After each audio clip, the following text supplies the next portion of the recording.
তারা হচ্ছেন এই দেশে মুনাফেক। কারণ হচ্ছে কি? কারণ মুনাফেক হচ্ছে তারা যারা মুখে একটা বলে অন্তরে আরেকটা বিশ্বাস করে। জামাতে ইসলাম, আমি একটা হাদিস দিয়ে অবতারণ করতে চাই। হাদিসটা এটা কোরআনের আয়াত। আল্লাহ বলছেন, আমি যাকে চাই তাকে আমি আমার রহমতের মধ্যে প্রবেশ করাই। এটা আল্লাহ পৃথিবীর কোনো কাউকে, কোনো বান্দাকে দান করে নাই। কিন্তু গত নির্বাচনে একটি দল আল্লাহর সেই রহমতের চ্যালেঞ্জ করেছে। তারা বলেছে আমরা জান্নাত দান, একটি বিশেষ দলে ভোট দিলে জান্নাতে যাওয়া হবে। আল্লাহর রহমতের সাথে যারা চ্যালেঞ্জ করে তাদেরকে কি বলা হবে? মাননীয় স্পিকার, আমি কথাটা এই কারণে অবতারণা করলাম, জান্নাত একমাত্র আল্লাহর হাতে এবং আল্লাহ যাকে দয়া করে তাকে জান্নাত দিতে পারে। কিন্তু আমাদের সামনে যে দল, তারা সেদিন বলেছিল বাংলাদেশের ধর্মপ্রমাণ মুসলমানকে বিভ্রান্ত করার জন্য তারা সেদিন জান্নাত নিয়ে বাড়িতে বাড়িতে ঘুরেছিল। কিন্তু আল্লাহ তাদের এই বিভ্রান্তকর বক্তব্যকে, বিভ্রান্তকর চাওয়াকে আল্লাহ রাব্বুল আলামিন তাদের বাস্তবায়ন করতে দেয় না। আল্লাহ রহমতের জান্নাত তাদের হাতে না, আল্লাহর রহমতের জান্নাত চলে আসে বিএনপির কাছে। সুতরাং আমি বলতে চাই, জান্নাত নিয়ে আর কোনো রাজনীতি যেন এদেশে আর কোনো ধর্মীয় রাজনীতি যেন এদেশে না চলে। কারণ ধর্ম নিয়ে ব্যবসা হবে, ধর্ম নিয়ে ব্যবসা হবে।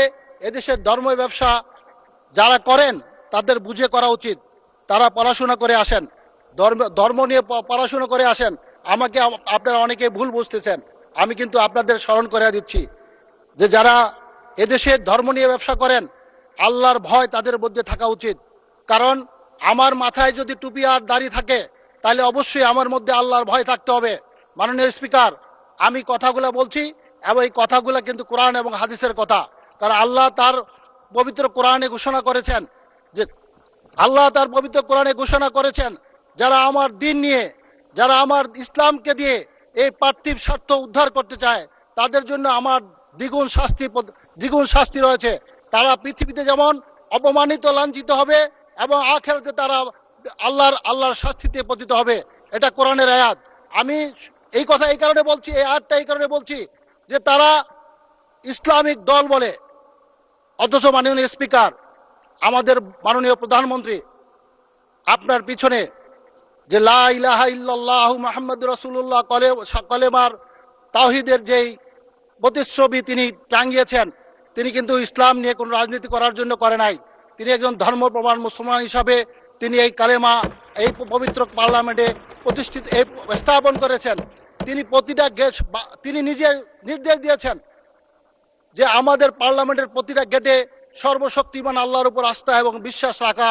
এটা কিন্তু তার নিজের ইচ্ছায় এবং আল্লাহর প্রতি ভালোবাসা, ইসলামের প্রতি ভালোবাসা এবং আল্লাহ রসুলের প্রতি ভালো। জি, আর 4 মিনিট বাড়ানো হলো আপনার সময়। ধন্যবাদ মাননীয় স্পিকার। আমি এই কথাগুলো এই জন্য বলছি, তিনি কিন্তু একবারও বলে নাই যে আমি ধর্ম নিয়ে, ধর্মের কারণে আপনি আমাকে ভোট দেন। কিন্তু যারা ধর্মের কারণে ভোট চেয়েছেন, আমি অবাক হলাম, একবারও তারা মাননীয় প্রধানমন্ত্রীকে ধন্যবাদটুকু জানালেন না যে কালেমা তৈয়ব বাংলাদেশের ইতিহাসে না, পৃথিবীর ইতিহাসের কোনো পার্লামেন্টে আপনারা দেখাতে পারবেন না যে একজন মুসলিম রাষ্ট্র হিসাবে, মুসলিম রাষ্ট্রনায়ক হিসাবে কলেমাকে বুকে ধারণ করে, আল্লাহকে বুকে ধারণ করে, ইসলামকে বুকে ধারণ করে তিনি পবিত্র পার্লামেন্টে এই কলেমা তাওহীদের দাওয়াত তিনি পার্লামেন্টে নিয়ে আসেন। আপনারা যারা কলেমার দাওয়াত, আপনারা যারা ধর্ম নিয়ে, ইসলাম নিয়ে ব্যবসা করেন, তারা বিধর্মীকে দিয়ে কোরআন প্রতিষ্ঠা করতে চান। এটা আপনারা নিজেরা বিশ্বাস করেন। আপনারা হচ্ছেন এই দেশে মুনাফেক। কারণ হচ্ছে কি? কারণ মুনাফেক হচ্ছে তারা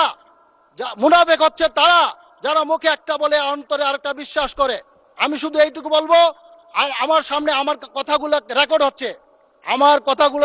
হচ্ছে, আমি আপনাদের সাথে চ্যালেঞ্জ দিয়ে বলবো, আমি কোরআন এবং হাদিস দিয়ে প্রমাণ করব যে আপনারা 91 থেকে 2001 পর্যন্ত আমাদের সরকারে ছিলেন, আপনারা দুইজন মন্ত্রী ছিলেন, কিন্তু একবারের জন্য আপনারা ইসলামের জন্য একটি শব্দ সেদিন উচ্চারণ করেন নাই।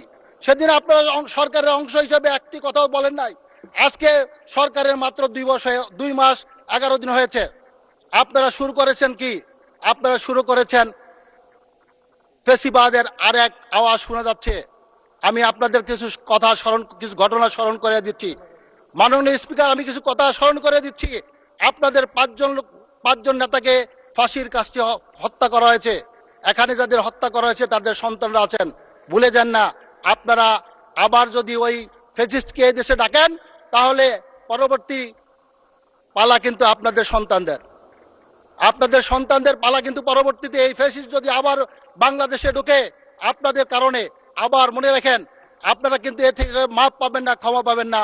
পরিশেষে আমি মাননীয় স্পিকার, আমার শরীয়তপুরের মানুষের ভাগ্য উন্নয়নের জন্য আমাদের মাননীয় প্রধানমন্ত্রীকে আমি ধন্যবাদ জানাচ্ছি। এই জন্য যে মাননীয় প্রধানমন্ত্রী অলরেডি শরীয়তপুরের ভাগ্য উন্নয়নের জন্য প্রত্যেকটা মন্ত্রণালয়কে নির্দেশ দিয়েছেন অগ্রাধিকার ভিত্তিক পরিকল্পনা করে শরীয়তপুরের উন্নয়নের জন্য।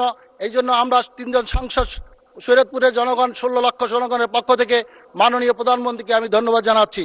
আমি মাননীয় প্রধানমন্ত্রীর কাছে আমি অনুরোধ করব, আমাদের এখানে একটি ইপিজেড আছে, ইপিজেডের জন্য জায়গা বরাদ্দ করা হয়েছে।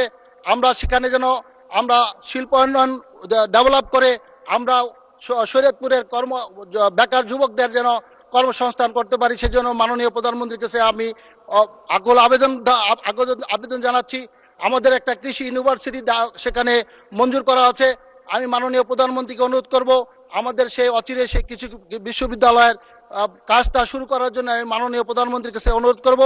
আমি মাননীয় প্রধানমন্ত্রীর কাছে অনুরোধ করব, আমাদের এই পদ্মা সেতুর আমাদের অ্যাপ্রোচ রোড আমাদের 4 লেনে করার জন্য মাননীয় প্রধানমন্ত্রীর কাছে অনুরোধ করব। আমি পরিশেষে আল্লাহর কাছে শুকরিয়া প্রকাশ করব। আমি সবাইকে ধন্যবাদ জানিয়ে আবারও মাননীয় প্রধানমন্ত্রীকে ধন্যবাদ জানাবো এই জন্য যে মাননীয় প্রধানমন্ত্রী আমাকে সংসদ হিসাবে মনোনয়ন দিয়েছেন।